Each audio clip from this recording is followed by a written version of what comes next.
Matahari telah bergeser jauh dari puncaknya saat Takuma kembali menapaki jalan setapak menuju desa Hinamura. Kakinya berlumpur, pakaiannya basah oleh embun dan keringat.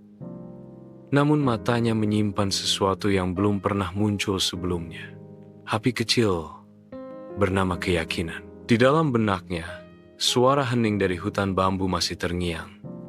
Menyatu dengan bayangan makhluk kecil berbulu biru keperakan yang menghilang di balik dahan-dahan rapat. Takuma belum tahu makhluk apa itu atau mengapa ia merasa dipanggil. Namun yang jelas, ini bukanlah kebetulan. Ada sesuatu yang tengah menuntunnya, dan untuk pertama kalinya dalam hidupnya, ia merasa dibutuhkan. Namun saat ia menginjakkan kaki di gerbang desa, kenyataan kembali menyambarnya seperti cambuk berduri. Kerumunan orang telah berkumpul di dekat balai desa. Suara-suara keras terdengar, penuh kecemasan dan amarah. Air di sumur timur kering. Teriak seorang pria bertubuh kekar.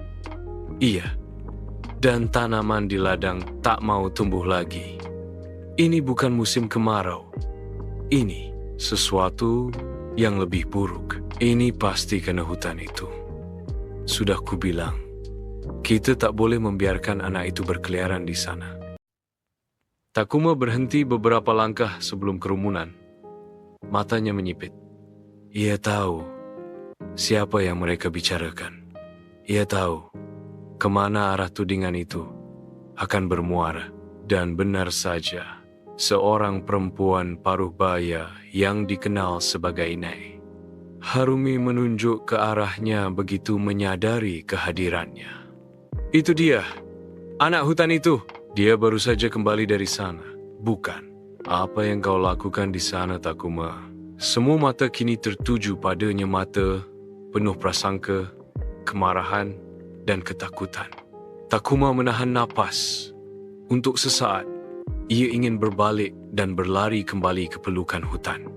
Tapi ia tahu, ini saatnya untuk berbicara. Aku melihat sesuatu di hutan, katanya. Suaranya tenang meski sedikit bergetar.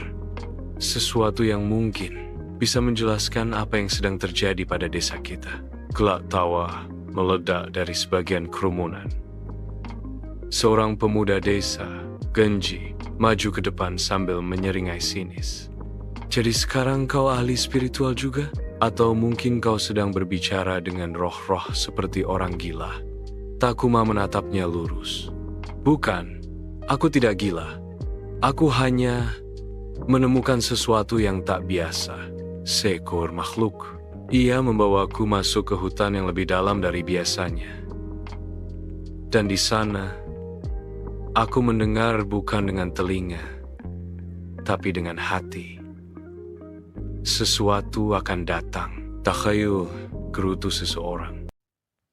Namun suara lain, yang lebih tua dan berwibawa, muncul dari belakang kerumunan.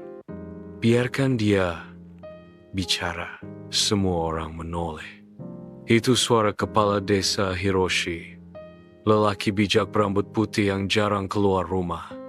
Dengan tongkat kayu di tangan, ia berjalan perlahan mendekati Takuma. Anak ini memang tidak seperti kita, kata Hiroshi. Tapi mungkin justru karena itu, ia bisa melihat apa yang tidak bisa kita lihat. Takuma membungkuk hormat. Kalau begitu, Takuma, lanjut Hiroshi. Jika kau merasa ada sesuatu di hutan yang bisa menyelamatkan desa ini, buktikan, temukan jawabannya. Tapi kau harus pergi lebih dalam. Hutan itu tak pernah menyukai pengganggu. Ia akan mengujimu. Bila kau kembali dengan tangan kosong, maka bahkan aku tak bisa melindungimu dari murka warga. Takuma mengangguk. Ia sudah mempersiapkan dirinya untuk lebih dari itu. Ia tahu ini bukan sekadar perjalanan, ini adalah ujian. Ujian dari desa, dari takdir, dan mungkin dari masa lalu keluarganya sendiri. Malam itu, ia kembali ke pondok kecilnya. Di bawah cahaya remang lampu minyak, ia membuka kotak kayu tua peninggalan ayahnya. Di dalamnya tersimpan peta lusuh dengan tulisan tangan yang hampir pudar. Mata air naga, tempat yang hanya bisa dicapai oleh mereka yang tulus dan siap kehilangan segalanya untuk menemukan cahaya. Takuma menatap peta itu lama. Tangannya gemetar saat menyentuhnya. Ini bukan lagi tentang pembuktian kepada desa. Ini tentang menemukan siapa dirinya sebenarnya. Besok pagi, ia akan kembali ke hutan. Namun kali ini lebih jauh dari sebelumnya. Lebih dalam, lebih gelap. Dan dalam diam, hutan bambu pun menunggu. Karena bagi Takuma, ujian sejati baru saja dimulai.